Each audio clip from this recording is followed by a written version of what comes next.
जरा डिटेल में बताइए क्या हुआ यहाँ पर। सर, एक केस की सुनवाई चल रही थी। जज श्रीकांत जी की हालत कुछ ठीक नहीं लग रही थी। उन्होंने 2 घंटे का रिसेशन लिया और अचानक चेंबर में आए और उन्होंने अपने आप को और प्रीतिका को गोली मार दी। लेकिन वो गन तो रखते ही नहीं थे। उनके पास गन कहाँ से आई?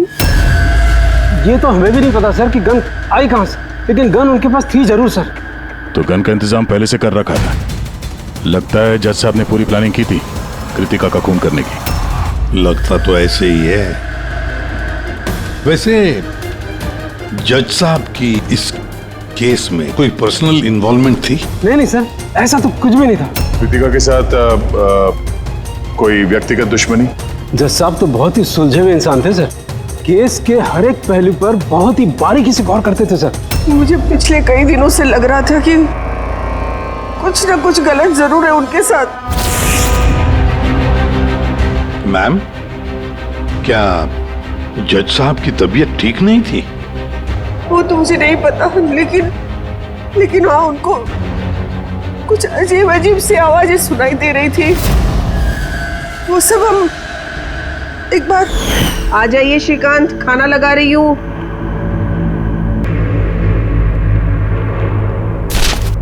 इन पड़ोसियों की जुबान पे लगा भी नहीं, जब देखो अनाप शनाप बकते रहते हैं। अरे क्या हुआ श्रीकांत, इतना क्यों चिढ़ रहे हो? पहले जाके इन पड़ोसियों का मुंह बंद करो, नहीं सुननी मुझे उनकी बकवास। कैसी बातें कर रहे हो श्रीकांत? पड़ोसी के बेचारे पिछले 1 महीने से लंदन गए हुए और उनकी आवाज यहाँ तक कैसे आ सकती है? कुछ भी बात कर रहे हो आप श्रीकांत। कौशल, पता नहीं श्रीकांत को क्या हो गया है, कुछ अजीब सा बिहेव कर रहे हैं। और पता है तुम्हें, उसे पड़ोसियों की आवाज सुनाई दे रही है, जबकि वो घर बंद है, वहां पे कोई नहीं है। किसे बता रही हो सब? किसे बता रही हो? और तुम क्या समझती हो? तुमसे झूठ बोल रहा हूं मैं? पूरा बात ऐसे, नाटक बंद करो। बताओ, तुम लोगों ने इस घर में क्या छुपा रखा है? बताओ मुझे, बताओ। मैं सब जानता हूं, सब जानता हूं मैं। तुम मुझे पागल बनाने की कोशिश कर रही हो ना? हैं?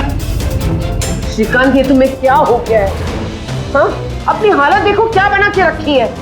पर यहाँ पे कोई नहीं है, किसकी आवाज सुनाई दे रही है तुम्हें? सुनाई दे रही है मुझे, उनकी आवाजें सुनाई दे रही। यही है, यही है। लेकिन मैं किसी की नहीं सुनूंगा, किसी की नहीं सुनूंगा। कहीं उन्हें कोई दिमागी बीमारी तो नहीं थी? नहीं सर, 15 अप्रैल तक तो ठीक थे, लेकिन हम रेड कैंडी हॉस्पिटल गए थे ना, उसके बाद ये सब कुछ होने लगा था उनके साथ। Red candy hospital?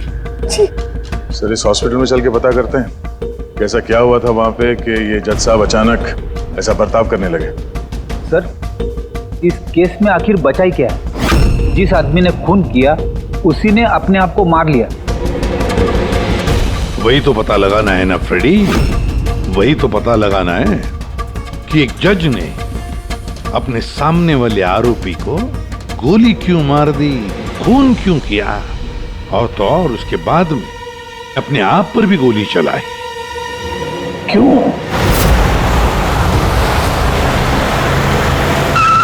Sir, hospital authority ने बताया कि जज श्रीकांत यहाँ पे साइकियाट्रिक ट्रीटमेंट के लिए नहीं बल्कि डेंटिस्ट से मिलने के लिए आए थे। कौन है डेंटिस्ट? कौन है? Sir, doctor Raman. Hello sir, बताइए मैं आपकी क्या मदद कर सकता हूँ? फिलहाल तो आप डॉक्टर रमन को बुलाइए और उनके असिस्टेंट को भी। डॉक्टर रमन, 15 अप्रैल को जज श्रीकांत आपसे मिलने आए थे ना यहाँ? जी हाँ सर, लेकिन सर उनकी मौत से मेरा क्या लेना देना? मुझसे सवाल क्यों? देखिए, हम बस ये जानना चाहते हैं, जब वो आपसे मिले थे तो वो दिमागी तौर से बीमार लग रहे थे? नो सर, मुझे तो ऐसा कुछ नहीं लगा। सर, उनको दिमाग की कोई बीमारी नहीं है और 9 साल से डॉक्टर रमन के पेशेंट है वो। 9 साल से? मतलब आप लोग उसके बारे में बहुत कुछ जानते होंगे। बहुत कुछ नहीं सर, सब कुछ। कुछ और क्या जानते हैं जरा बता सकते हैं? सर, अभी बताने के लिए तो सिर्फ इतना ही है कि वो बहुत शॉर्ट टेम्पर्ड थे, बहुत जल्दी उन्हें गुस्सा आ जाता था, but he was not delusional. अगर उन्हें कोई दिमागी बीमारी नहीं थी तो फिर उन्हें वो आवाजें क्यों सुनाई दे रही थी? क्या हुआ क्या था उन्हें? पर सर, आप इसमें मेडिकल एक्सप्लेनेशन क्यों ढूंढ रहे हैं? हम लोग इतने मेडिकल एक्सप्लेनेशंस क्यों ढूंढ रहे हैं? दया, कोई भी आम इंसान ऐसे ही अचानक से उठकर किसी पर गोली चलाता है, क्या ये नॉर्मल हो सकता है? नहीं, कुछ ना कुछ तो गड़बड़ जरूर है, कुछ तो हुआ है, पर क्या?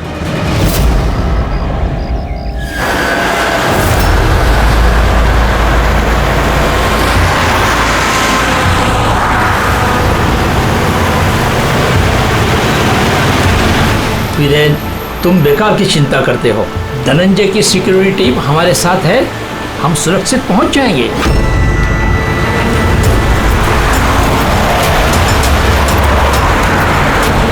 वो बात तो ठीक है, लेकिन आपको धमकियां मिल रही हैं। देखो वीरेन, हमारे कामों में धमकियां मिलती रहती है और ऐसी धमकियों से मुझे डर नहीं लगता है।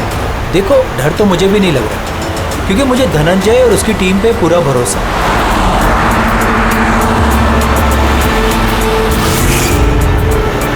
सर, हमने हॉल के 500 मीटर तक लोगों के जाने पर रोक लगा दी है और हर जगह सीसीटीवी से निगरानी की जा रही है। ये बहुत आसान है धनंजय, कायर मत बनो। हम जानते हैं इस काम को तुम पूरा करोगे, वो भी अपने हाथों से। तुम सुन रहे हो ना धनंजय, तुम बुज़दिल नहीं हो तुम बुज़दिल। कायर मत बनो, इस काम को तुम पूरा करोगे। सर, क्या बता रहे थे तुम ब्लॉक बी के अरेंजमेंट के बारे में? सर, मैं ब्लॉक बी के बारे में बात नहीं कर रहा था। सर, आप ठीक है ना? आपकी तबीयत कुछ खराब लग रही है। मेरी तबीयत ठीक है, मैं ठीक हूँ।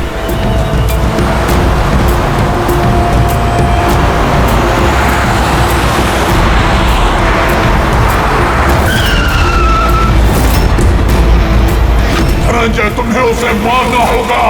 वक्त मत कर दो उसे। मार दो धनंजय, मार दो। गाड़ी रोको।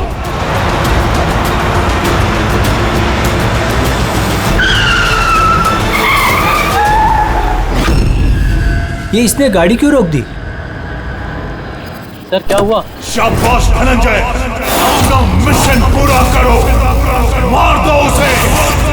याद रहे धनंजय, तुम कायम नहीं हो, तुम ये कर सकते हो। धनंजय यहाँ क्यों आ रहा है? मार दो धनंजय, उसे गोली मार दो। सोचो मत। मैं देखता हूँ। ओके। क्या बात है धनंजय, गाड़ी क्यों रुकवा दी? धनंजय, मारो गोली।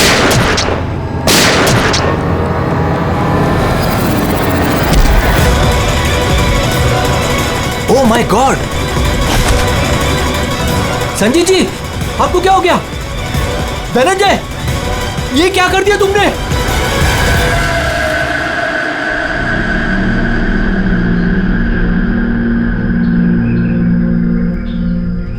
नेताजी के सिक्योरिटी का इंचार्ज वही था? जी सर, धनंजय जी वही इंचार्ज थे। कमाल है सर, जिसे बॉडीगार्ड रखा है उसी ने मार दिया। नेताजी को मारने की कोई खास वजह? सर, ये तो धनंजय जी ही बता पाएंगे। इसे एक बात बताओ, गोली अंदर मारी या बाहर से? सर, बाहर से मारी, कार के। धनंजय, धनंजय, सदमे में लगता है सर। तुम लोग जा कहाँ रहे थे? सर, नेताजी की चिल्ड्रन फाउंडेशन की मीटिंग थी, वहाँ जा रहे थे। हमारी गाड़ी आगे थी और नेताजी की कार पीछे, और मैं धनंजय जी से नेताजी की सिक्योरिटी के बारे में बात कर रहा था, पर ये मेरी बातों में ध्यान नहीं दे रहे थे और कुछ खोए से लग रहे थे सर। इनके चेहरे में एक अजीब सी बेचैनी थी। मैंने उनसे पूछा कि क्या हुआ, तो कुछ बहकी सी बातें करने लगे। सर, जब श्रीकांत के साथ भी तो ऐसे ही हुआ था। कहीं ये दोनों केस एक जैसे तो नहीं है? और कोई साथ में था नेताजी के? वीरेन जी सर। वीरेन जी? जी सर। आप नेताजी के साथ थे ना? हाँ सर, मैं ही था। नेताजी ने आपको कुछ बताया इस धनंजय के बारे में? सर, नेताजी हमेशा धनंजय की तारीफ किया करते थे। उनकी जान को खतरा था। अभी कुछ दिन पहले ही धनंजय ने उनकी जान बचाई थी। बड़ी अजीब बात है सर, कुछ दिन पहले जिस आदमी ने नेताजी की जान बचाई, आज उसी ने उनका खून कर दिया। एक गोली मारने के बाद धनंजय ने भागने की कोशिश की? नहीं सर, खुद को गोली मारने की कोशिश की थी। सब बड़ी मुश्किल से सिक्योरिटी वालों ने उन्हें रोका था सर। कमाल है सर, जज श्रीकांत ने खून करने के बाद अपने आप को गोली मार दी और इसने भी अपने आप को गोली मारने की कोशिश की। काम करते हैं, धनंजय को ब्यूरो ले चलते हैं, वहीं से उससे पूछताछ करेंगे। और फिर एक बात समझ में नहीं आ रही है दया, खून करने के बाद खूनी अपने आप को गोली मार लेता है, क्यों?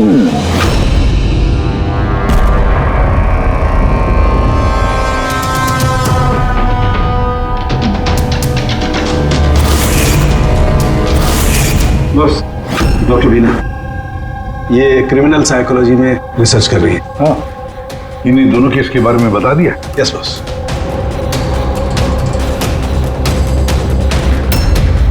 मेरा बेटा कहाँ है?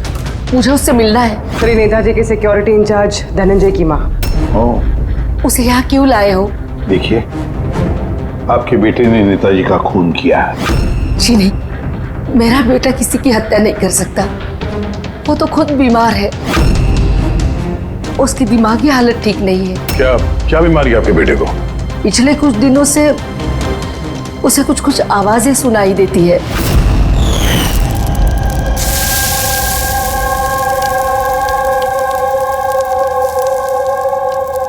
धनंजय, क्या बात है बेटा? बड़े परेशान लग रहे हो। ऑफिस में कोई प्रॉब्लम है क्या? कोई टेंशन? 2 दिनों से तुम मेरे साथ भी ठीक से बात नहीं कर रहे हो। कोई तो है यहाँ। सुनो ना, मैं तुम्हारी फेवरेट सब्जी बना रही हूँ, पालक की। इस घर में कोई तो है जो मुझसे बात कर रहा है। अरे मैं ही तो बड़बड़ा रही हूँ, दूसरा कौन बात करेगा घर में? कोई तो है हमारे अलावा इस घर में जो मुझसे बात कर रहा है। माँ, कोई तो है इस घर में हमारे अलावा। माँ, मुझे अजीब सी आवाजें सुनाई दे रही हैं। कोई मुझसे बात कर रहा है। हम दोनों के सिवा कोई नहीं है बेटा घर में। कोई है जो मुझसे बातें कर। बंद हो गई आवाज, फिर से आ रही है। कोई तो है माँ। कोई नहीं है, कोई नहीं है। अरे कोई तो है माँ यहाँ पर। कोई नहीं है बेटा, तुम यहाँ आ जाओ। लगता है तुम्हारी तबीयत ठीक नहीं है, अभी डॉक्टर के पास जाना चाहिए। लेकिन ऐसा तो स्किज़ोफ्रेनिया में होता है। स्किज़ोफ्रेनिया? हाँ, जैसे कि आप सभी लोग जानते हैं कि स्किज़ोफ्रेनिया एक मानसिक बीमारी होती है। ऐसे में पेशेंट को बहुत सारी आवाजें सुनाई देती हैं, लोग ना होने के बावजूद भी दिखाई देते हैं, और पेशेंट अपने आप को मारने की कोशिश भी करता है। क्या आप मुझे बताएंगे कि इन दोनों पेशेंट की उम्र क्या थी? श्रीकांत जी की उम्र 50 साल और धनंजय 42 साल का। लेकिन इस उम्र में स्किज़ोफ्रेनिया नहीं होता। क्या मैं उनसे मिल सकती हूँ? मुझे पेशेंट से बात करनी है। हाँ बिल्कुल, पूर्वी।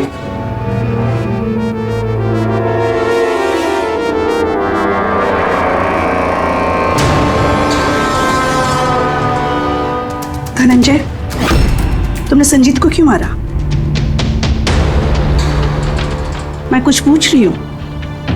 धनंजय, तुमने संजीत को क्यों मारा? मुझे कुछ आवाजें सुनाई दे रही थी जो मुझे उकसा रही थी। कह रही थी कि मैं बुज़दिल हूँ, कायर हूँ, मैं किसी का खून नहीं कर सकता। और उस आवाज ने मुझे इतना उकसाया कि मैंने खून कर दिया।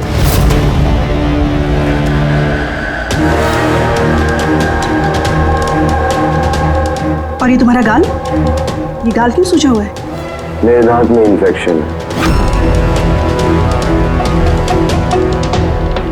जज श्रीकांत, उनके दांत में भी इन्फेक्शन था सर?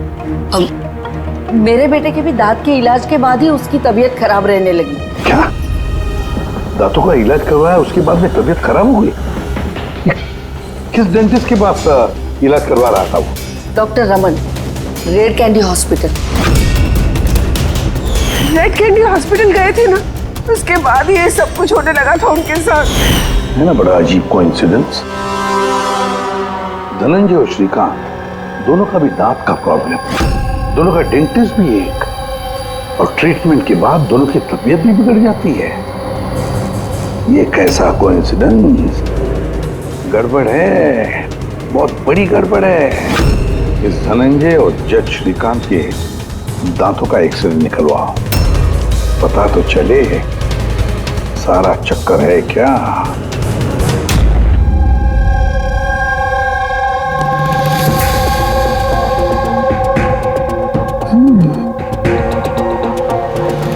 ये क्या हो सकता है? सर, ये देखिए। क्या? ये मार्क्स। हाँ यार, दांतों में ये क्या है? फॉरेन ऑब्जेक्ट जैसा। एग्जैक्टली, ऊपर से दोनों आदमियों के दांतों में है। दोनों आदमियों के दांतों में कुछ फॉरेन बॉडी जैसा कुछ क्या हो सकता? तारिका, एक काम करो, एसीपी साहब को फोन कर दो, उन्हें बोल दो कि केस की जड़ मिल गई है।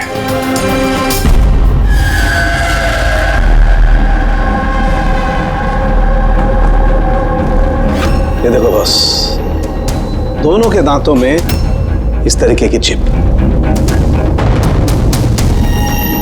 ये तो बग है। हाँ, ये बग ही है। सर, ये तो जासूसी में इस्तेमाल होने वाला ट्रांसमीटर जैसा कुछ है। बॉस, इसके जरिए ही श्रीकांत और धनंजय को वो आवाजें सुनाई देती थी। तो ये चिप ट्रिगर का काम कर रही थी। इसी के जरिए वो उकसाने वाली आवाजें उनके कानों तक पहुंच रही थी और वो लोग किसी की जान तक लेने को मजबूर हो गए। मुझे तो लगता है ये काम डॉक्टर रमन का ही है। उन्होंने ही दांतों की ट्रीटमेंट की थी। पूछताछ करनी पड़ेगी डॉक्टर रमन से, और एक एक्सपर्ट को भी बुलाओ। ट्रांसमीटर के बारे में पूरी जानकारी लेते हैं उससे। डॉक्टर रमन, दांत में ट्रांसमीटर लगाने का काम कब से शुरू कर दिया आपने? ट्रांसमीटर? हाँ। किस ट्रांसमीटर की बात कर रहे हैं आप सर? उसी ट्रांसमीटर की बात कर रहे हैं जो जज श्रीकांत और सिक्योरिटी ऑफिसर धनंजय के दांत में फिट किया गया था। देखिए, मेरा यकीन कीजिए, मैंने कोई ट्रांसमीटर नहीं लगाया है। ये क्या बकवास कर रहे हैं आप? डॉक्टर साहब, दांतों में ट्रांसमीटर क्यों लगवाएंगे? सर, आप हमारे हॉस्पिटल को बर्बाद करने पे तुले हैं। डॉक्टर रमन हमारे हॉस्पिटल के जिम्मेदार डॉक्टर हैं सर। ये इस तरह का काम हरगिज नहीं कर सकते। और इस तरह का काम यहाँ पे हुआ तो है। हमें श्रीकांत और धनंजय के दांत से ये ट्रांसमीटर मिला है, और इन्हीं ट्रांसमीटर्स की वजह से वो दोनों भी स्किज़ोफ्रेनिक बन गए। सर, वो दोनों मेरे बहुत पुराने पेशेंट हैं। श्रीकांत 9 साल और धनंजय 2 साल। सर, भला मैं अपने पेशेंट के साथ ऐसा क्यों करूं? ये तो आप बताइए ना, क्यों लगाया ट्रांसमीटर? मेरा यकीन कीजिए, मैंने कोई ट्रांसमीटर नहीं लगाया। क्योंकि डॉक्टर रमन के पास ट्रांसमीटर बनाने और उससे मोलार इम्प्लांट्स की ट्रेनिंग ही नहीं है। ये सिर्फ डॉक्टर हैं, दांतों के अच्छे डॉक्टर। और सर, हम यहाँ पे दांत लगाते हैं, बनाते नहीं। दांत तो बाहर से ऑर्डर देने पे आता है।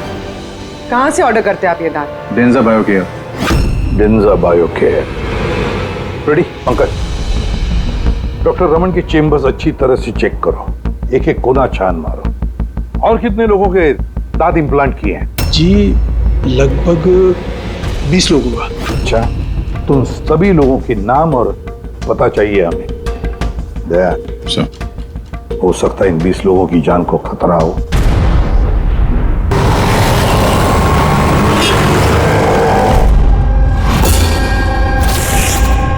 कुछ समझ में आ रहा है? हाँ सर, कुछ कुछ समझ में आ रहा है। यही कि ये ट्रांसमीटर जितना छोटा है उतना ही पावरफुल है। कितनी रेंज है इसकी? सर, इसकी रेंज यही कोई 15 से 20 मीटर है। यानी अगर इस ट्रांसमीटर से किसी को कम्युनिकेट करना है तो उसे 15 से 20 मीटर के दायरे में रहना होगा। इसकी फ्रीक्वेंसी हम लोग ट्रैक कर सकते हैं? बिल्कुल ट्रैक कर सकते हैं, लेकिन उसके लिए हमें पहले ये जानना होगा कि ये ट्रांसमीटर कितने हर्ट्ज पे काम करता है। तो पता लगाओ कितने हर्ट्ज पे काम करता है ये, क्योंकि फ्रीक्वेंसी हमारे लिए बहुत जरूरी है। जहां पर ये फ्रीक्वेंसी एक्टिव होगी वहीं पर हमारा खोज ही होगा। ठीक है सर, आप थोड़ा सा वक्त दे दीजिए, मैं जल्दी पता लगाने की कोशिश करता हूँ। ठीक है। ये कहानी आके रुक जाती डॉक्टर रमन के नाम पर। सारा का सारा शक डॉक्टर रमन पे ही है। लेकिन सर, वो अपने पुराने पेशेंट का खून क्यों करेगा? हाँ सर, हॉस्पिटल एडमिनिस्ट्रेटर बता रहा था कि ऐसा ट्रांसमीटर बनाने की काबिलियत डॉक्टर रमन में नहीं है। तो शक के घेरे में तो ये कविता और वीरेन भी है। हो सकता है इनमें से किसी ने मारा। हो सकता है, बिल्कुल हो सकता है, लेकिन ये जो भी है वो 15 और 20 मीटर के दायरे में ही काम कर रहा है। जो 20 लोगों के बारे में क्या पता चला? नहीं सर, उनका आपस में कोई कनेक्शन नहीं है। यहाँ तक कि श्रीकांत और धनंजय ये भी एक दूसरे को नहीं जानते थे। फिर भी अभी उन 20 लोगों से जाकर मिलो, उनसे पूछो क्या उनके साथ भी वैसे हो रहा था जैसे धनंजय और श्रीकांत के साथ हो रहा था क्या? और एक बात, लॉर्ड चेंबर और चेंबूर पता लगा वहां पर कितने सेलफोन एक्टिव थे उस खून के दौरान। और देख, उस दांत बनाने वाले कंपनी में जाकर पूछताछ करो, देखो कौन हो सकता है जो दांत में ट्रांसमीटर फिट कर सकता है।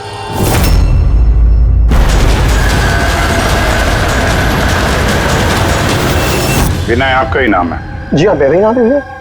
सॉरी, मैंने आपको पहचाना नहीं। हम सीआईडी से। सर, मुझसे कोई गलती हुई क्या? नहीं, अब गलती नहीं हुई। एक्चुअली एक केस के सिलसिले में हम कुछ पूछताछ करने आए हैं। आपके दांतों में कुछ प्रॉब्लम थी ना? हाँ, ये इलाज कहाँ कराया था आपने? रेड किडी हॉस्पिटल। इलाज के बाद से कुछ तकलीफ हुई है?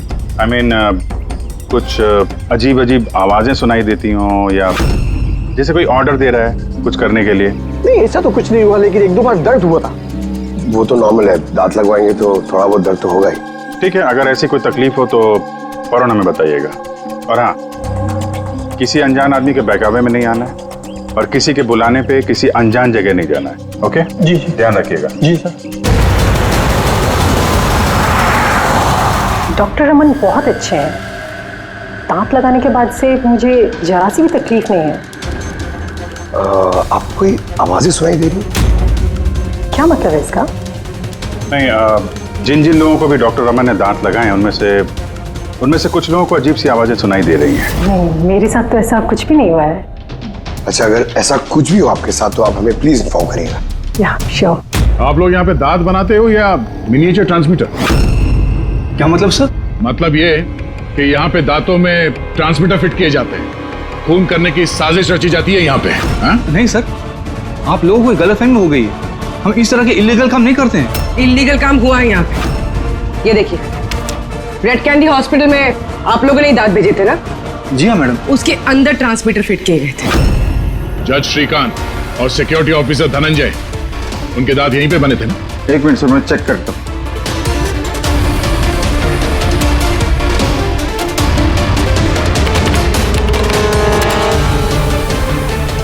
हाँ सर, दांत तो यही बने हैं, लेकिन अगर वो हमारी एम्प्लॉय रूपाली होती जिसने ये दांत बनाए हैं तो सच्चाई पता चल जाती। कहाँ है आपकी वो एम्प्लॉय रूपाली? वो तो कल रात गुजर गई। कैसे गुजर गई?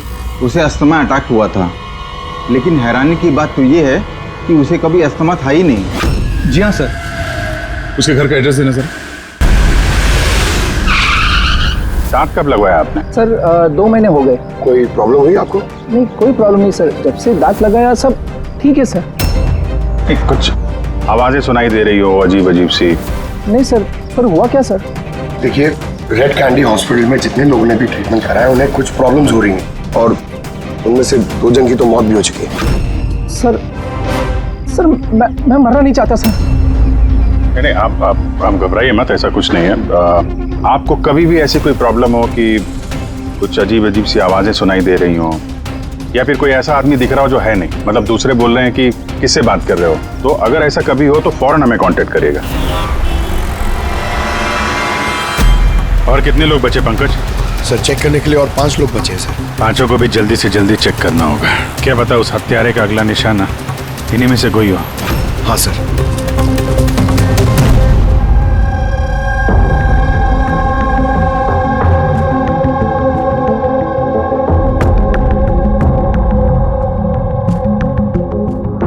हाँ भाई, पता चला कि नहीं कुछ?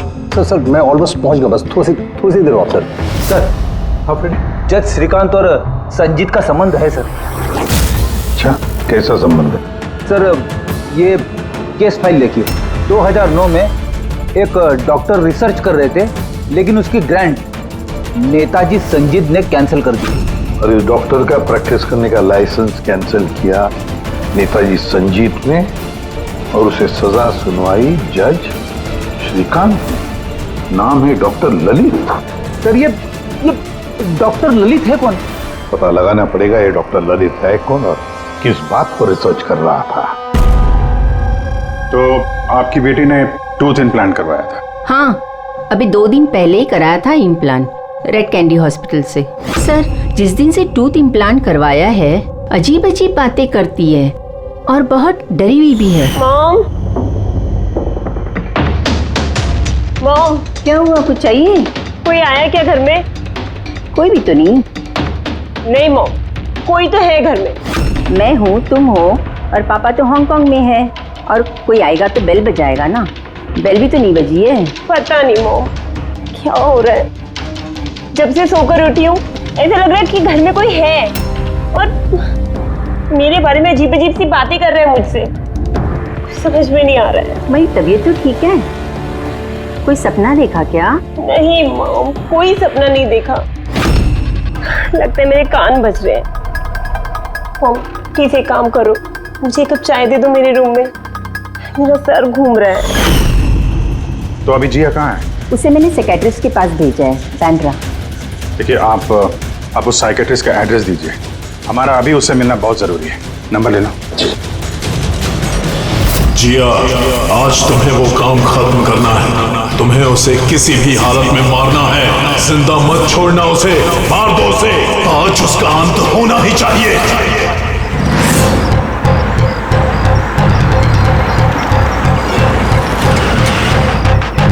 कहाँ जाएंगे मैडम?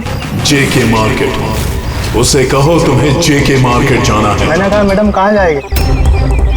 जेके मार्केट। जी बैठिए।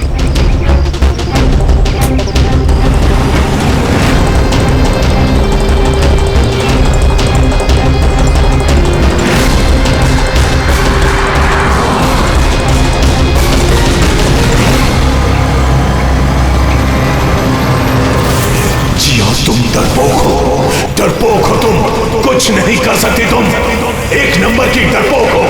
झूठ, मैं डरपोक नहीं हूँ और मैं किसी को नहीं मार सकती। मैडम आपने मुझसे कुछ कहा?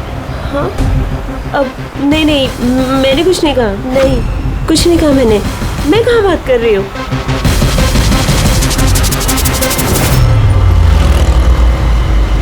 जिया, तुम्हें उसे मारना होगा। तुम उसे जिंदा नहीं छोड़ सकती, तुम्हें उसे मारना होगा जिया, मारना होगा तुम्हें। नहीं, मैं किसी का खून नहीं करूंगी, किसी का भी नहीं। अरे भैया, गाड़ी क्यों रोक दी? मैडम गाड़ी आगे नहीं जाएगी। क्यों नहीं जाएगी? मैंने कहा ना मैडम, गाड़ी आगे नहीं जाएगी। अगर ले जाना ही नहीं था तो बैठाया क्यों?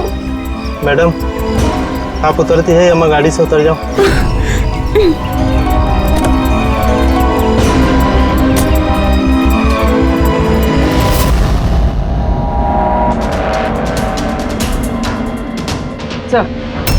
सर, वॉचमैन और पड़ोसी बता रहे थे कि रूपाली यहाँ 3 महीने पहले शिफ्ट हुई थी और अकेली रहती। फिर चेक करते हैं अच्छी तरह से।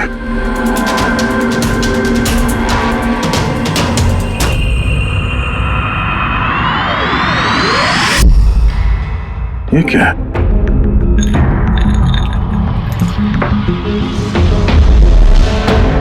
इतने सारे एयर ट्रांसमिटर्स।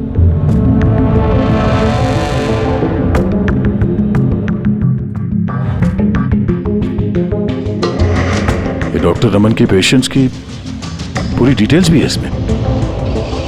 ये देखो। सर, ये जिया तो वही है जिसके बारे में अभिजीत सर ने हमें बताया था। सर, ये रूपाली, ये कहीं किसी की कठपुतली तो नहीं थे? हो सकता है, शायद खुनी को पता चल गया होगा कि हम लोग रूपाली तक पहुंच जाएंगे, इसलिए मार दिया उसे।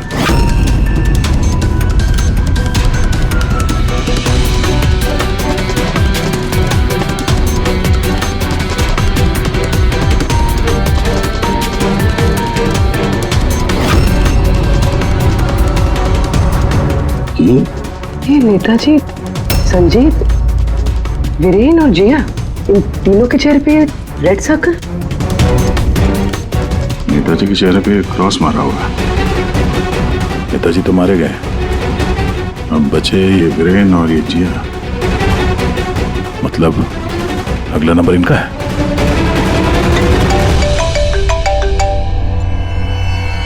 हाँ जी। ये जिया साइकेट्रिस्ट से मिलने के लिए गई थी, लेकिन वहां पहुंची ही नहीं है। अच्छा, हमें यहाँ रूपाली के घर में एक तस्वीर मिली है जिसमें नेताजी, संजीत, वीरेन और जिया है।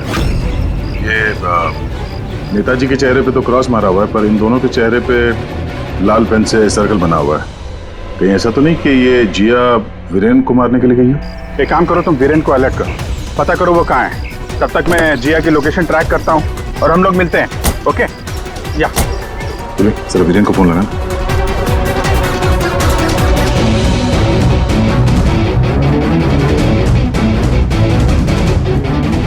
सर वीरेन का फोन तो बंद है। सर मिल गया। हाँ सर, ये ट्रांसमीटर 1.8 मेगाहर्ट्ज से 2 मेगाहर्ट्ज के बीच में काम करता है। ग्रेट। 1.8 मेगाहर्ट्ज से 2 मेगाहर्ट्ज पर।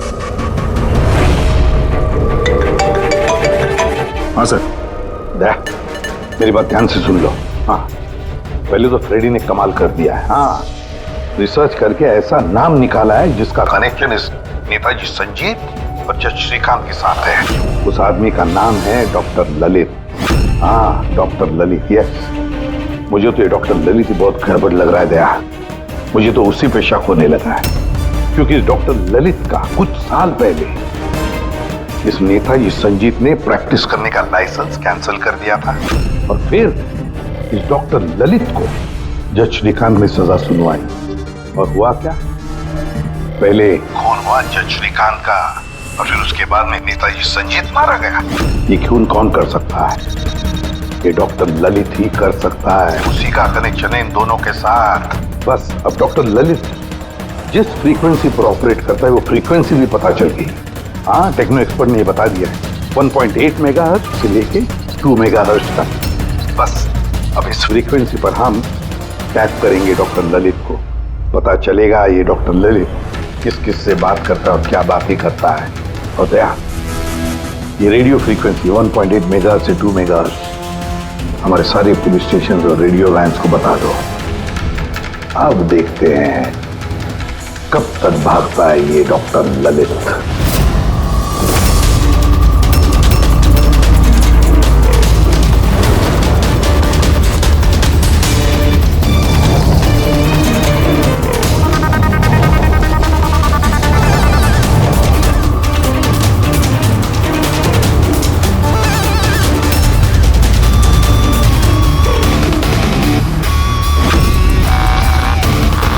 इस फ्रीक्वेंसी पे कोई हरकत नजर नहीं आ रही। जब भी बोलेगा पकड़ा जाएगा।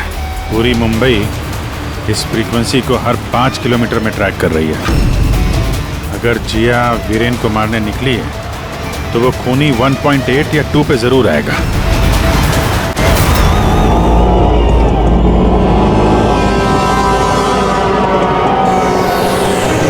जाओ जिया, अपने काम को अंजाम दो। ये कौन हो सकता है जो संजीत के खूनी के बारे में मुझे बताने के लिए यहाँ बुलाया है? जिया, उसे मारना होगा तुम्हें। उसे जिंदा रहने का कोई हक नहीं है।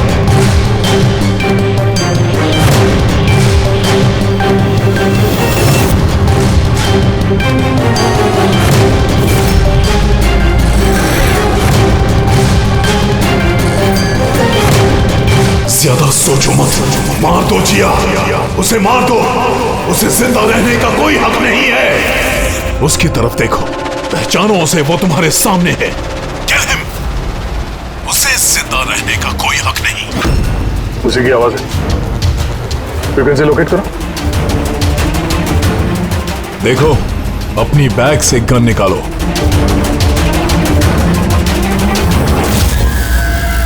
जिया, तुम कायर नहीं हो। Shoot him, shoot him. Location क्या बता रहा है? सर, जेडी मार्केट मरोल दिखा रहा है।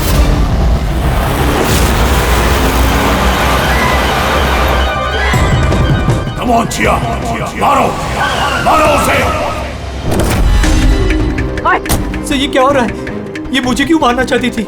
किसी ने मुझे फोन करके बुलाया कि संजीत की खूनी के बारे में बताने वाली थी। घबराइए नहीं, ये सब एक प्लान था।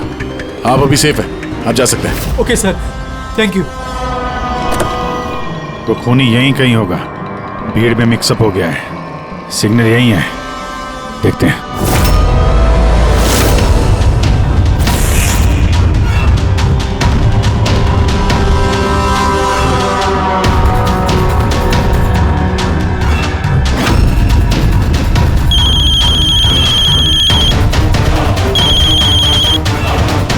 हेलो, अभिजीत बोल रहा हूँ।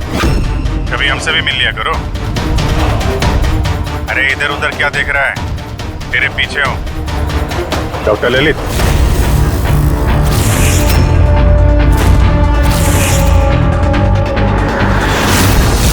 हॉस्पिटल के एडमिनिस्ट्रेटर पवन। मुजरिम चाहे कितने भी नाम बदल ले, चाहे कितने भी भेष बदल ले, एक ना एक दिन शिकंजे में फंस ही जाता है। क्यों? चलो।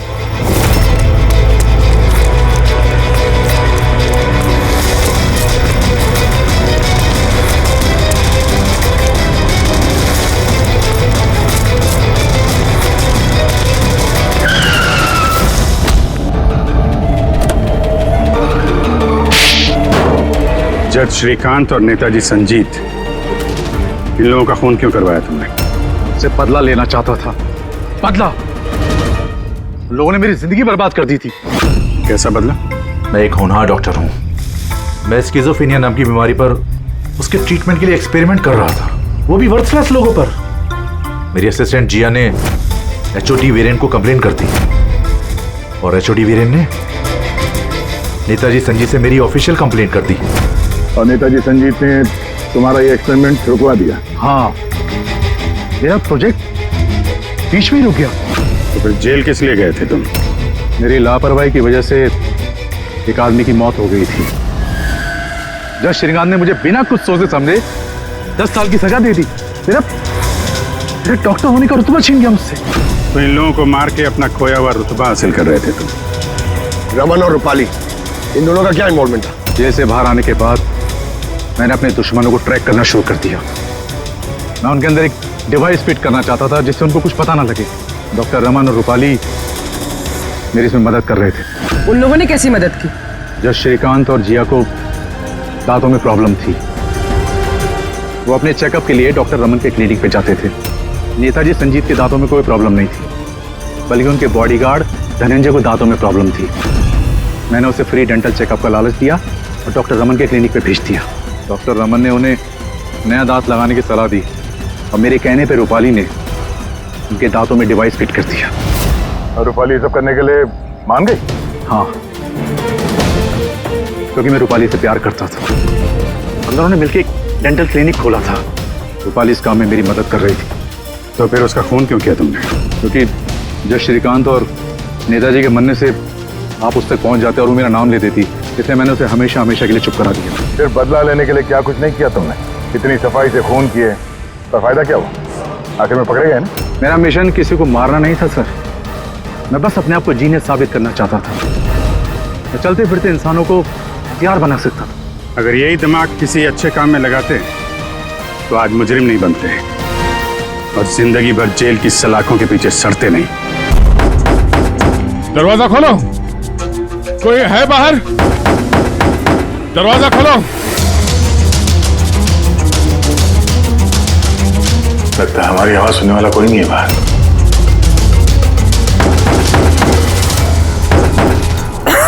सर, अगर यहाँ से बाहर नहीं निकले तो इस सुशांत की बॉडी सड़ने लगेगी। हाँ, और अगर सुशांत की बॉडी सड़ गई तो खून ही बच जाएगा, सारे सुराग मिट जाएंगे।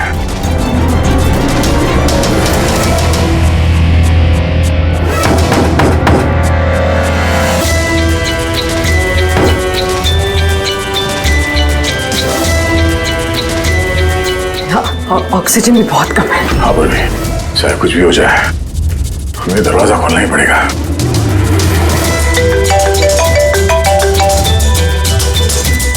हाँ सर।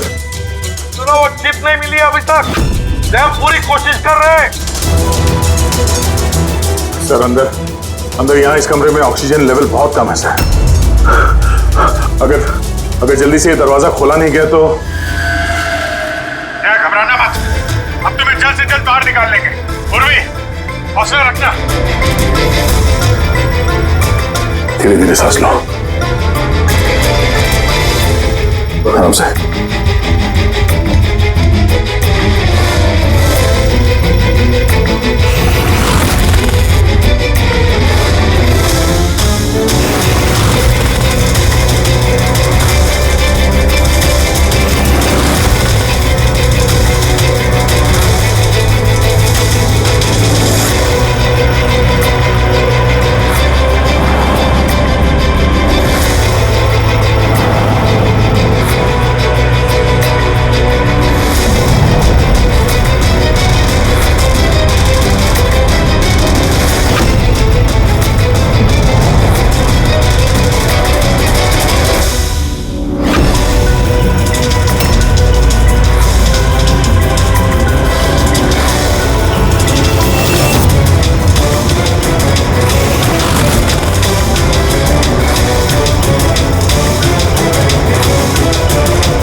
आपका कब भी आ गया?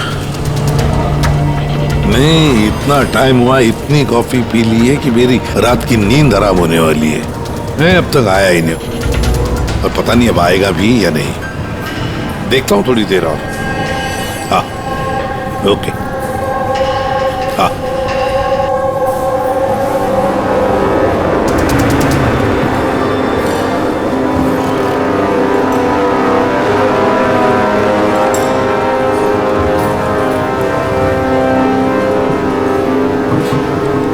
कॉफी अच्छी है ना? बहुत अच्छी है साहब। पक्का? पक्का।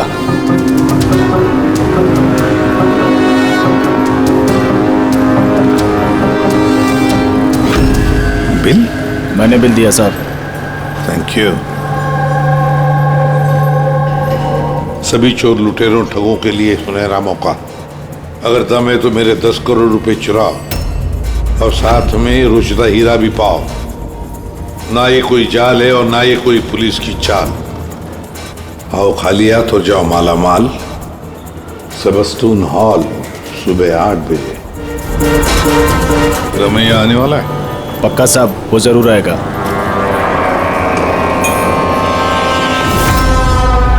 मैं आप सबका बहुत बहुत बहुत स्वागत करता हूं। पुलिस, घबराइए मत। मैं ये कहना चाहता था कि पुलिस और दुनिया की नजरों में आप चाहे चोर, उचक्के, डाकू, लुटेरे कुछ भी हो सकते हैं, लेकिन मेरी नजर में नहीं। मेरी नजर में आप सिर्फ कलाकार हैं। ऐसे कलाकार जिनकी उंगलियों में जादू है और इस जादू को रोकने के लिए मेरा यकीन कीजिए यहां परिंदा भी पर नहीं मार सकता।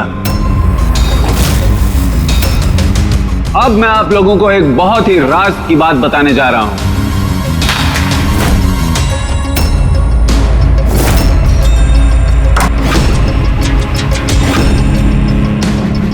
अच्छा, इससे पहले तुम ये तो बता दो कि तुम हो कौन? मेरा नाम आरके है, एक बिजनेसमैन हूं और जो शानदार ऑफर मैंने आप सबके लिए रखा है वो तो आप लोगों ने पढ़ ही लिया होगा।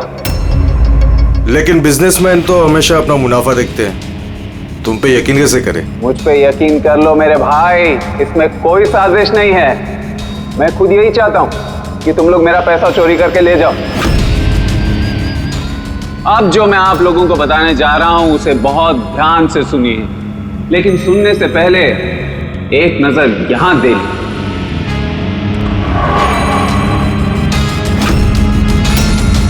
तो क्यों ना इस हीरे का साक्षात्कार किया जाए। लेकिन उससे पहले मैं बुलाना चाहूंगा अरविंद जी और सुमन जी को। जोरदार तालियां इनके लिए। ये सुमन ज्वेलर्स के ओनर हैं और मैं तहे दिल से इनका शुक्रिया अदा करना चाहता हूं जो इन्होंने मुझे ये हीरा अपने इस फंक्शन में यूज करने की परमिशन दी। देख रहे हैं आप ये नायाब हीरा? मैं जानता हूं ये बहुत कीमती है और आप लोगों के लिए इसकी कीमत क्या है ये मैं अच्छी तरह से समझता हूं। हम तो रम्या को पकड़ने आए थे, तो ये सारा चक्कर कुछ और ही है। सर ये तो रोसिटा हीरा है, अरबों में कीमत है इसकी। आखिर ये आदमी अपने आप को लुटवाना क्यों चाहता है, एक ही जगह पे इतने सारे मुजरिमों को इकट्ठा करके? तो आइए देखते हैं कौन यहां से माला माल होकर जाता है। लेकिन पुलिस का तो लफड़ा नहीं होगा? वही कुछ समझ में नहीं आ रहा है।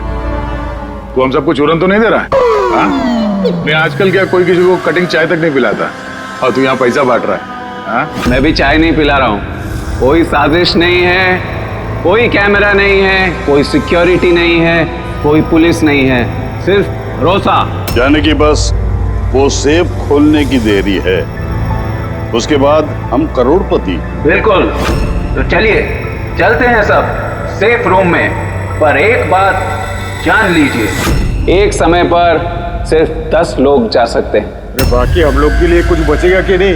तो 10 लोग जा रहे, सबके सब लूट लेंगे। चिंता मत करो मेरे भाई, सबका नंबर आएगा। फिलहाल जो 10 लोग मेरे साथ जाने वाले वो हैं तुम। हाँ तुम। सर आप। हाँ मैडम, तुम चलिए।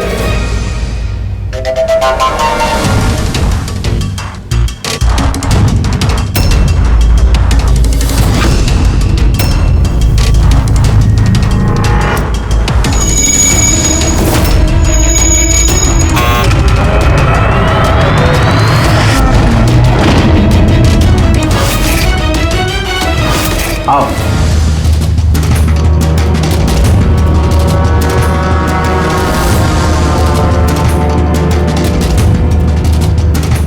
आप लोगों को यह ना लगे कि आपके साथ कोई हेरा फेरी की जा रही है। मैं खुद यहां पर यह हीरा आपके सामने रख रहा हूं।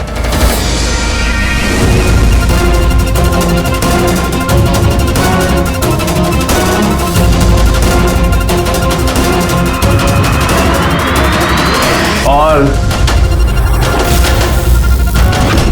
ये हैं वो 10 करोड़ रुपए जो बेसब्री से आप सबका इंतजार कर रहे हैं। एक और बात मैं आप सबको बता दूं, इस कमरे में ना कोई सीसीटीवी है, ना हिडन कैमरा।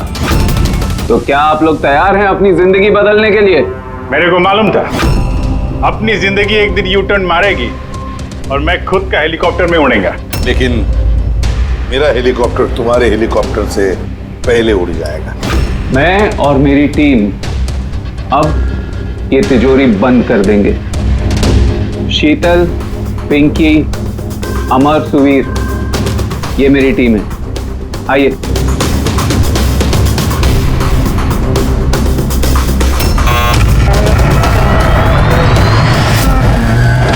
आप लोगों के पास अब अगले 24 घंटे इस काम को अंजाम देने के लिए। अंदर कोई कैमरा नहीं है। ये जो 2 गार्ड्स भी बाहर हैं, ये आपको रोकेंगे टोकेंगे नहीं। ये यहां पर सिर्फ इसलिए हैं ताकि आप लोग आपस में ना झगड़ें। मगर तुम ये सब क्यों कर रहे हो? इससे तुम्हें क्या फायदा? Very good question. फायदा, बहुत बड़ा फायदा होगा। मैं इसके जरिए यह साबित करना चाहता हूं कि मैंने इस दुनिया का सबसे सुरक्षित सेफ बनाया। मेरी तरफ से आप सबको ऑल द बेस्ट। अपनी अपनी कला दिखाने के लिए आप लोगों के पास अगले 24 घंटे हैं, लेकिन 12 से 4 तक ये कमरा बंद रहेगा। बाकी समय आपका।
चलो चलो, बहुत हो गई कोशिश। 12 बज गए, टाइम खत्म हुआ। बाकी की कोशिश 4 बजे के बाद होगी। चलिए।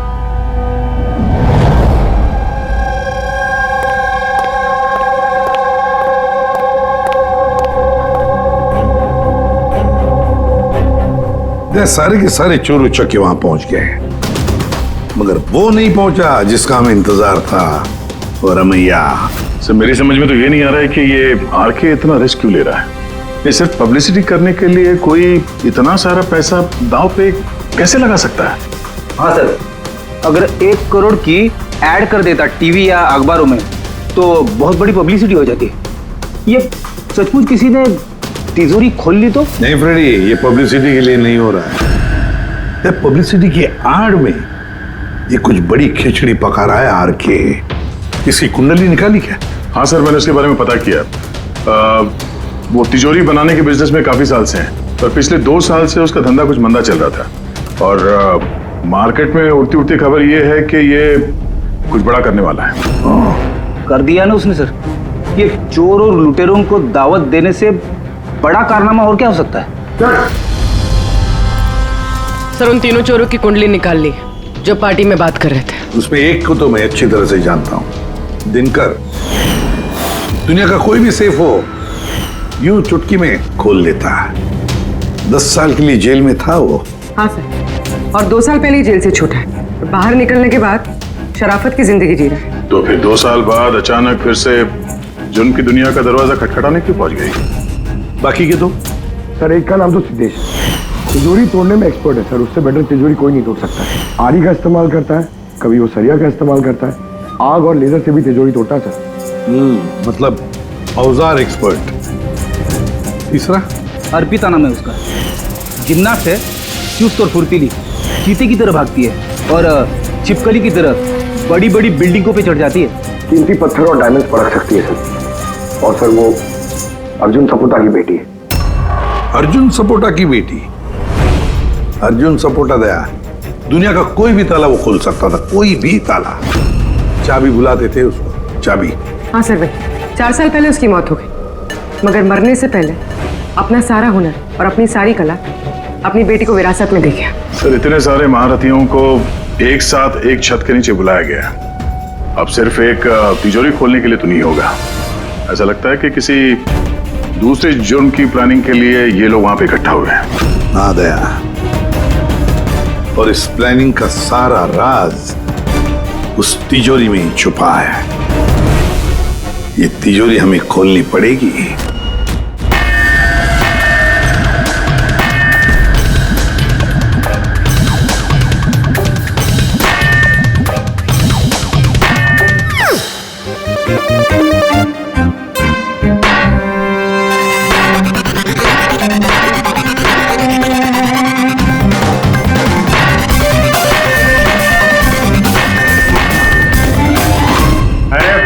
बस बस, ये मेहनत का नहीं, सुफीने का काम है। अभी मैं ट्राई करूं? ठीक है, आइए।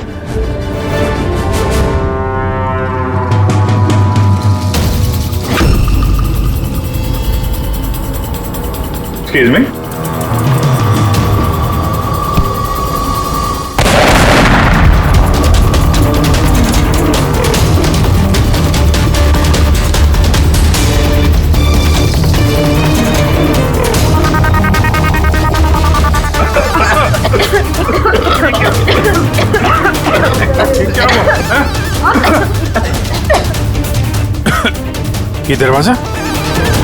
ये दरवाजा तो थोड़ा खुला हुआ है। खुल गया?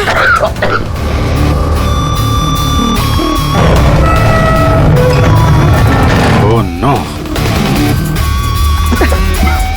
हीरा? Oh my God.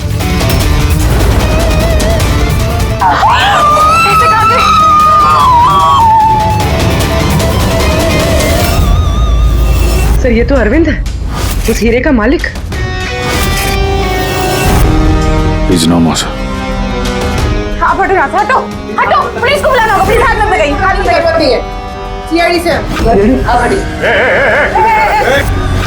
चल पीछे, कोई हिलेगा नहीं। यही खड़े हो, कोई कहीं नहीं जाएगा।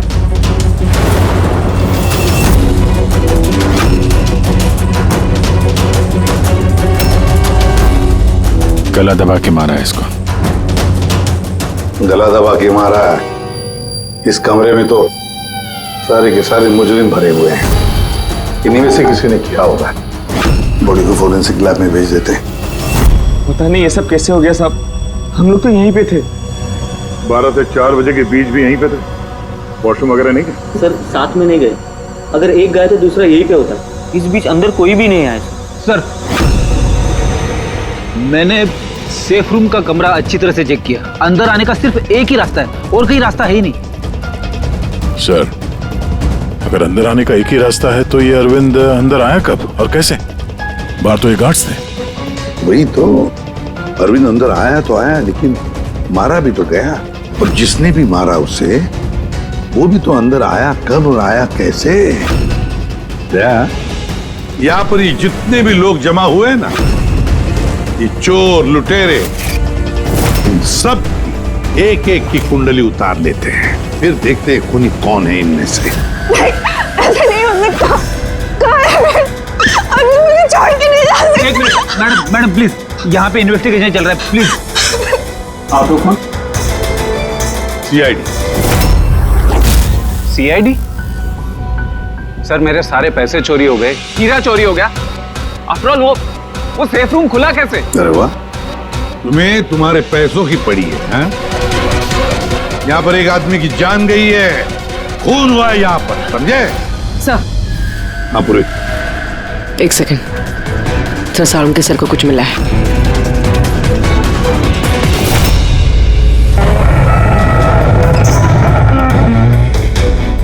बॉस, ये तिजोरी बारूद के धमाके से नहीं खोली है।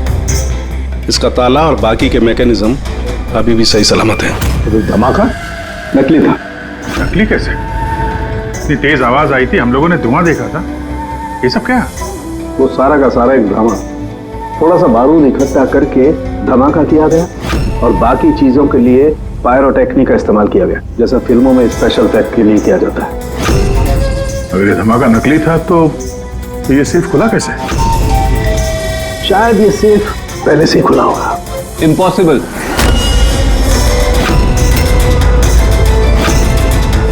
ये दरवाजा मेरे अलावा कोई खोल ही नहीं सकता, क्योंकि इसकी चाबी मेरे पास है, मेरे हाथ के अंदर। ये देखिए, यहां पर चिप फिट है।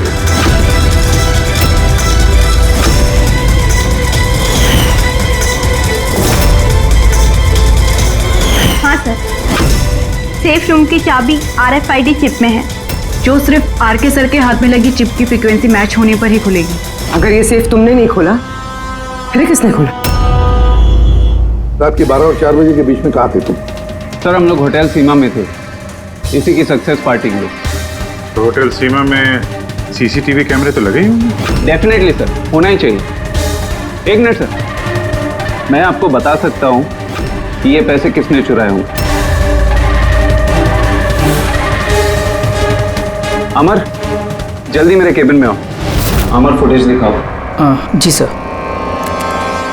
ये देखिए सर, 12 से 4 बजे की सेफ रूम की CCTV फुटेज। सेफ रूम का फुटेज? तुम तो कह रहे थे कि उस कमरे में कोई कैमरा नहीं। सर, अब चोरों को कौन सच बोलता है? और कौन कौन जानता है इस खुफिया कैमरे के बारे में? सर, सिर्फ मैं और मेरे 4 असिस्टेंट्स। गार्ड को भी नहीं पता? जी नहीं सर। तो फास्ट फॉरवर्ड करो। जी सर।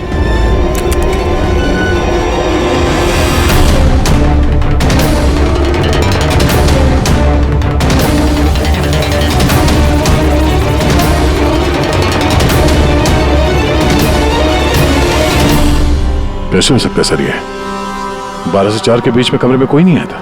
वही तो, नहीं तो अरविंद दिखना चाहिए था। जरूर इस CCTV फुटेज के साथ किसी ने छेड़खानी की है। एक बात समझ में नहीं आ रही, ये अरविंद आधी रात को वहां करने क्या आया था? सर। हाँ बोले, तुम उनका स्टेटमेंट लिया? हाँ सर। उसका कहना है कि अरविंद को आधी रात में किसी का फोन आया था। फोन पे बात करते ही वो गुस्से में आ गया और घर से चला गया। फोन कहाँ से आया था? नंबर चेक किया? हाँ सर, प्राइवेट नंबर, इसलिए ट्रेस नहीं हो पाया। और अरविंद का फोन वो ट्रैक हुआ? सर, उसका फोन वहीं पर ट्रेस हुआ है जहां पर ये तिजोरी वाला खेल चल रहा था। सर, आप रेडी? वो तीनों चोर आ गए। देखिए, मुझसे पूछताछ करके आप सिर्फ और सिर्फ अपना वक्त बर्बाद कर रही हैं। मैं अभी जेल से छूट के आई हूँ। चोरी और मर्डर करके मैं दोबारा जेल क्यों जाना चाहूँगी? अगर चोरी नहीं करना चाहती थी तो वहाँ चोरों की पार्टी में क्यों गई थी? काफी ललचाने वाला इनविटेशन था वो, लेकिन एसीपी साहब, अब मैं बूढ़ा हो चुका हूँ, ब्लड प्रेशर की बीमारी है, हार्ट का प्रॉब्लम है मुझे। अब ये चोरी वोरी मेरे बस का काम नहीं। हाँ, टाइम पास करने मैं वहां गया था। अब आप ही बोलो सर, अगर कोई सामने से ये बोले कि आके पैसे लेके जाओ तो कानून की नजर में ये चोरी तो नहीं हुई ना सर? तो तुम तिजोरी खोल नहीं पाए? तो कहीं इसी गुस्से में तुमने कहीं खून तो नहीं कर दिया? अब नहीं खुली तो नहीं खुली तिजोरी। तो क्या हुआ? Plan B. क्या प्लान बी? क्या था प्लान बी? कुछ नहीं सर। चुपचाप बता समझा, वरना तू भी जानता है काफी चीजों के लिए मैं भी बहुत बदनाम हूँ। हाँ? वो लिंक रोड पे ज्वेलरी का शॉप है, कल वहां पे मैंने चोरी की थी। कितने बजे की थी चोरी? 11:30 से 4:30 के बीच पे। साइबर टीम की रिपोर्ट आ गई सर, सीसीटीवी फुटेज में छेड़छाड़ हुई है। 12 बजे से 4 बजे तक जब ब्रेक था सर, किसी ने फुटेज को लूप में लगा दिया।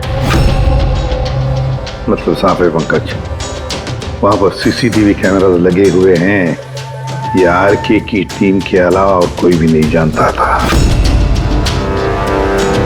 आरके की टीम का ही कोई है जो इस सब में मिला हुआ है।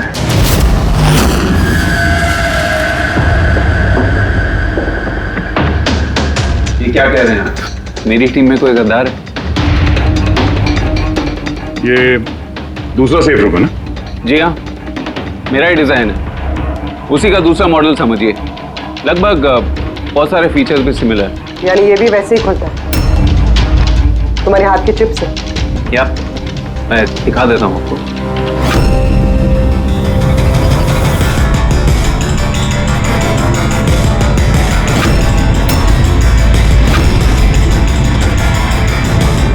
ये खुल क्यों नहीं रहा है? What's the problem, Sheetal? Check करो, ये खुल क्यों नहीं रहा है?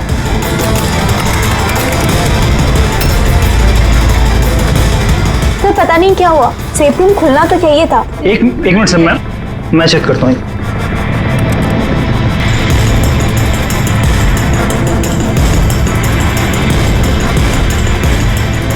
ओ नो, क्या हुआ?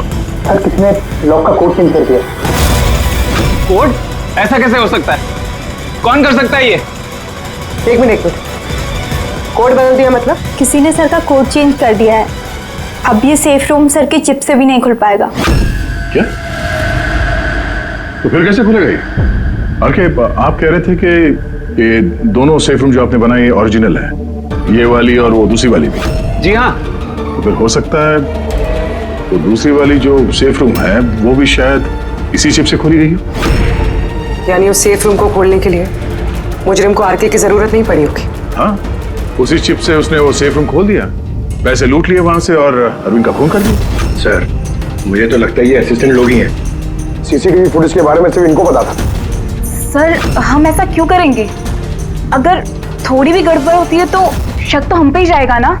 ऐसा क्यों करेंगे ये तो हमें पता करना पड़ेगा। आरके, आपके पास ये चिप को डिटेक्ट करने के लिए कोई डिवाइस है, कोई इक्विपमेंट? जी हाँ, मेरे पास एक रिमोट चिप रीडर है। गुड। दूसरा?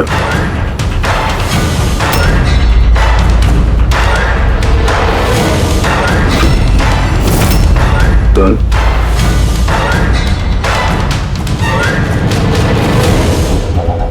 इनके तो किसी के हाथ में भी ये चिप नहीं है। हमारा फोर्थ असिस्टेंट अमर कहाँ है? अमर आया नहीं अभी, और आएगा भी नहीं।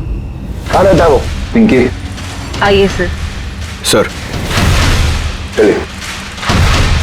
सर एक बात समझ में नहीं आ रही है, अगर ये सब अमर ने किया है तो फिर सिक्योरिटी वालों ने उसे देखा कैसे नहीं?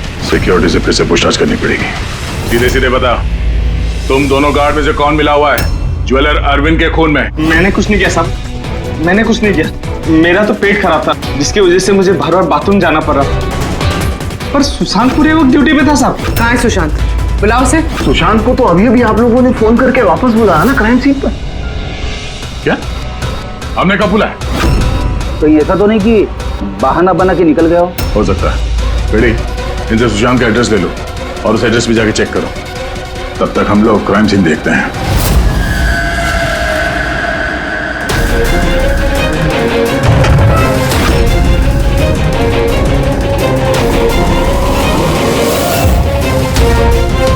सर क्या हुआ? ओह नो, सुशांत भी मारा गया। पेट पे गोली लगी है, लगता नहीं इसने खूनी को देखा भी होगा। सवाल यह है कि सुशांत सेफ रूम के अंदर क्या करने आया था? तो देखो यहाँ आसपास।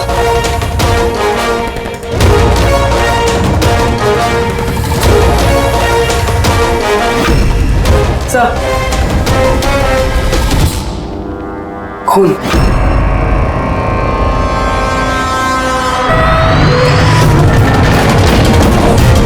दरवाजा कैसे बंद हो गया? दरवाजा किसने बंद किया? खोलो सर। नहीं हाँ सर, वो हम लोग तहकीकात करते समय सेफ रूम के अंदर आ गए तो बाहर से किसी ने दरवाजा बंद किया। हम लोग अंदर फंसे हुए हैं। क्या तुम दोनों अंदर फंसे हो? हाँ सर, और सुशांत की लाश भी यहाँ सेफ रूम में है। माय गॉड, ये कैसे किया? अच्छा घबराओ मत, कुछ नहीं होगा, हम लोग अभी आते हैं। ओके हाँ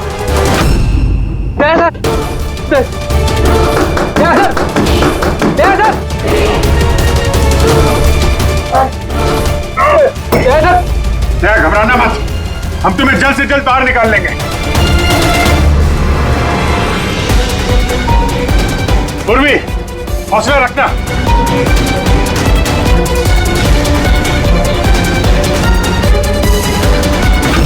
सर मैं आरके से बात करता हूँ, उसकी सेफ है, शायद वो कुछ मदद कर सके। करो, जल्दी करो।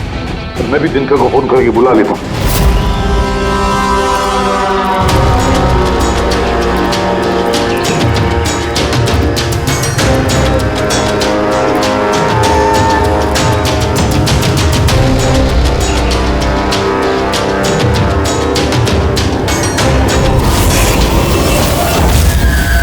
सर, अमर के घर पे हो सर। यहाँ ये मरा पड़ा है। अमर मरा कैसे? पता नहीं सर, मुंह से झाग आ रहा है और ये दाया हाथ उसका पूरी तरह से जला हुआ है। अमर का दाया जला हुआ तो फिर जरूर वो चिप होगी उस हाथ में। उस बॉडी को जल्दी से जल्दी फोरेंसिक लैब भेज दो, अमर की बॉडी को जल्दी।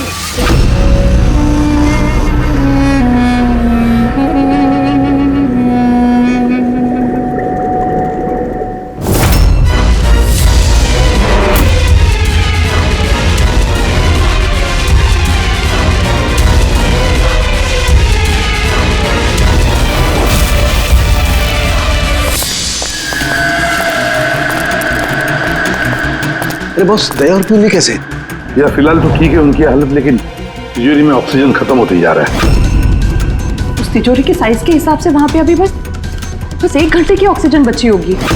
ओह माय गॉड, इसका मतलब 1 घंटे के अंदर अगर केस सॉल्व नहीं हुआ तो दया सर को नहीं कुछ नहीं होगा फ्रेडी, दया पूर्वी को कुछ नहीं होगा। क्या सर को एक बात बता, अमर की बॉडी में से कुछ मिला है ना तुझे? हाँ मिला बॉस। क्या मिला? यहाँ से मुझे एक चिप मिली है। तो इसका मतलब ये सारा किया कराया अमर का ही है। अरविंद का खून भी अमर नहीं किया है। सर ये चिप मिलने से तो बहुत अच्छा हो गया। शायद इस चिप की मदद से वो तिजोरी का दरवाजा खुल जाए, दया सर और पूर्वी बच जाए। नहीं खोल सकते बॉस, हम दरवाजा नहीं खोल सकते। क्यों नहीं खोल सकता? मतलब ये कि चिप पूरी तरह से जली हुई है, देखो यार।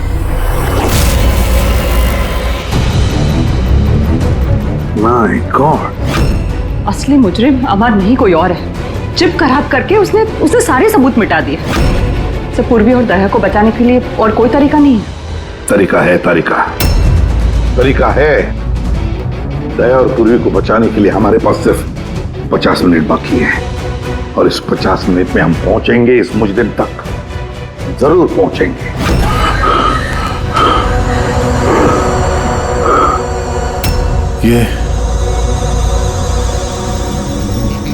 ये खून का निशान सिर्फ यहाँ कैसे है? ओ वाह, खून का निशान यहाँ।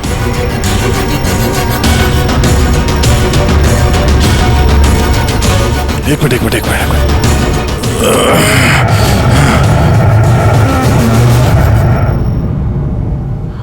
खुफिया दरवाजा। सेफ रूम के अंदर खुफिया दरवाजा? इसका मतलब जब इसे गोली मारी तभी दरवाजा खुला था, इसलिए खून के निशान यहाँ पे भी है और इस खुफिया जगह की तरफ भी है।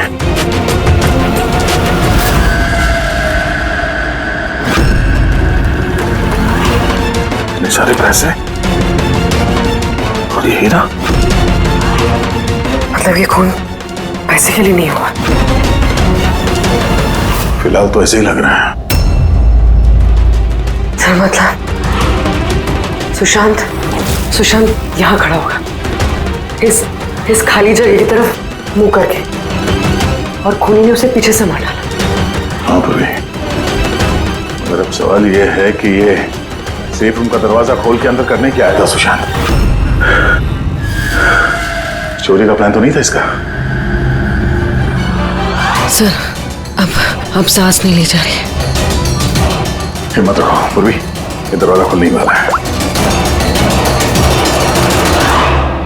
अभिजीत, यहां सेफ रूम के अंदर एक खुफिया कमरा मिला है जिसमें वो हीरा और पैसे रखे गए हैं। सब कुछ अंदर ही है? हाँ, ये देखो, ये देखो। ये तो अच्छी खासी जगह है, यहाँ तो कोई भी छिप सकता है। हाँ। अरे यार दया प्लीज, एक काम करो, तुम बैठ जाओ वहां पे, हम लोग बहुत जल्दी ये दरवाजा खोलने वाले हैं। जल्दी करो, सांस लेने में बहुत तकलीफ हो रही है। और पूर्वी कैसी है? उसे भी सांस लेने में दिक्कत हो रही है। यार दिनकर, क्या कर रहा है तू? अब तक खुला क्यों नहीं दरवाजा? मैं कोशिश तो कर रहा हूँ। चल कोशिश करते रहे, जल्दी। सर इसी जगह पे, यहीं पे ये हमारा छुप के बैठ गया होगा सर। तो अरविंद अंदर गया तब सुशांत उसे तिजोरी तक लेकर गया और वहां अमर ने उसे मारा। हाँ सर, वो खूनी यही चाहता था कि हमें ये लगे कि ये खून इस हीरे और पैसे की वजह से हुए हैं, पर ऐसा नहीं है सर। मतलब अरविंद को मारने के पीछे कोई पर्सनल रीजन है?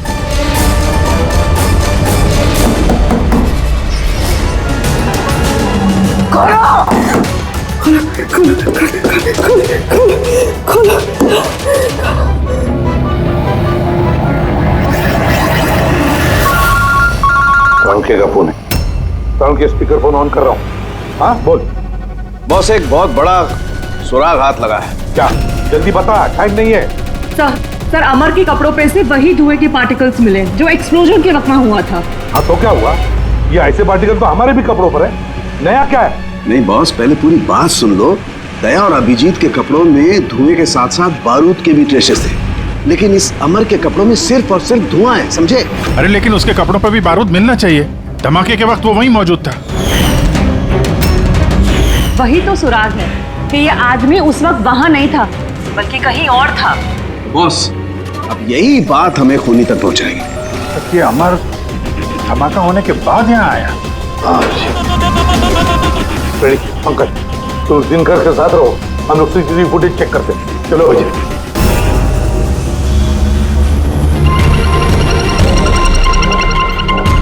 सर ये अमर धमाका होने के बाद सेफ से बाहर निकला है।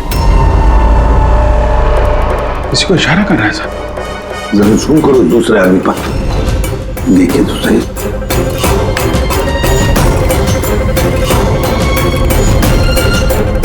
ये है मास्टरमाइंड।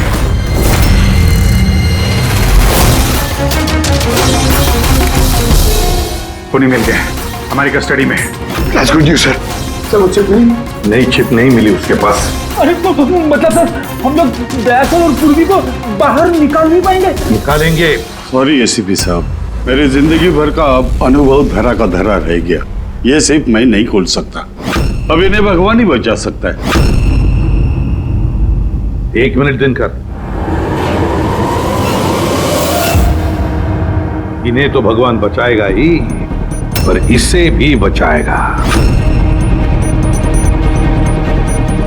सुवीर नाम है इसका, इसी की थी सारी प्लानिंग। सर ये आरके का असिस्टेंट? हाँ, दया और पूर्वी की तरह ये भी एक एक सांस के लिए मोहताज हो जाएगा। क्यों दिनकर, सही कर रहे ना हम? तुम्हारे बेटे सुवीर को उस सेफ में बंद करके।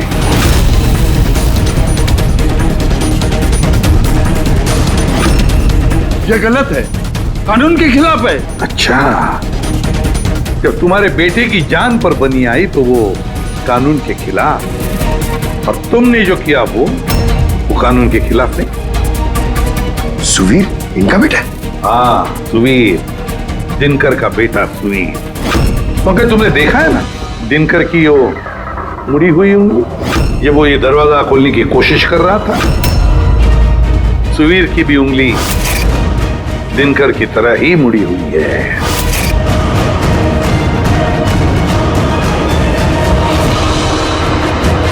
तो क्या हुआ? मुड़ी हुई उंगली तो किसी की भी हो सकती है। मगर इस केस में जेनेटिक्स का कमाल है। चाहे तो डीएनए टेस्ट कर सकते हैं, लेकिन रिजल्ट आने में बहुत देर हो जाएगा और सुवीर दम तोड़ चुका होगा। क्यों? हाँ, है वो मेरा बेटा। अगर उसको कुछ हुआ तो अंदर दया और पूर्वी भी मर जाएंगे।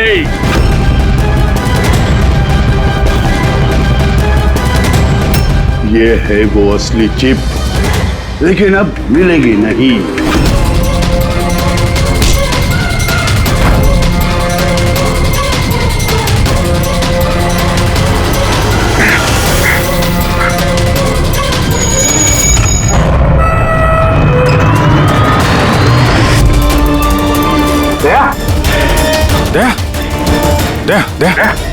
दया आके खोलो। दया, एम्बुलेंस। किस बात का बदला लेना चाहते थे तुम, आरके और अरविंद? उनकी वजह से मैं 10 साल जेल में था। मगर पुलिस रिकॉर्ड में तो ऐसा कुछ नहीं लिखा। मुझे भी बहुत देर बाद पता चला कि इसके पीछे उनका ही हाथ था, क्योंकि मैंने उनके यहाँ कई चोरियां करके उनकी नाक में दम कर रखा था। पापा को उन पर शक था, और इस शक को यकीन में बदलने के लिए पापा ने मुझे आरके के पास नौकरी करने के लिए भेजा। और जब तुमने कंफर्म कर दिया कि आरके और अरविंद ही है दिनकर के जेल जाने के पीछे, उसके बाद दिनकर ने साजिश रचनी शुरू कर दी। तो क्या गलत किया मैंने?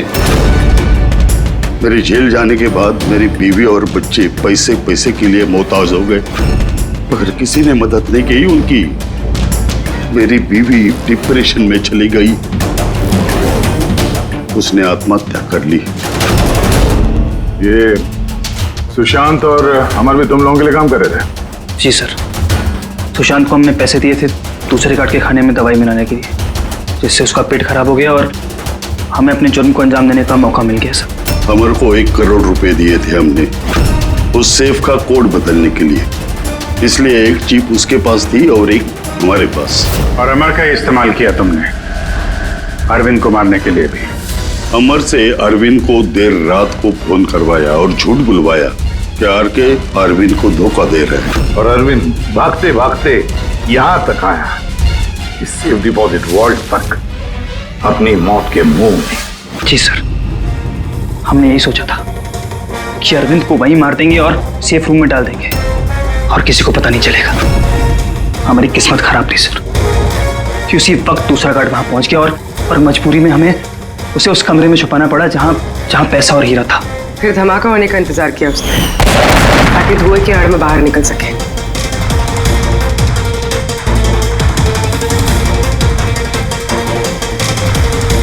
मगर अमर और सुशांत को क्यों मारा? क्योंकि वो दोनों कुछ ज्यादा ही लालची हो गए थे।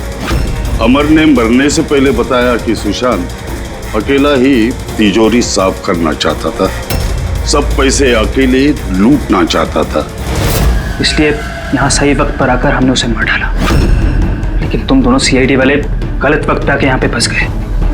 तुम्हें लगा कि हम लोग असलियत तक पहुंच जाएंगे और तुम सबका आंडा फोड़ देंगे, इसलिए हमें सेफ रूम में लॉक कर दिया और सोचा अंदर ही दम तोड़ देंगे हम लोग।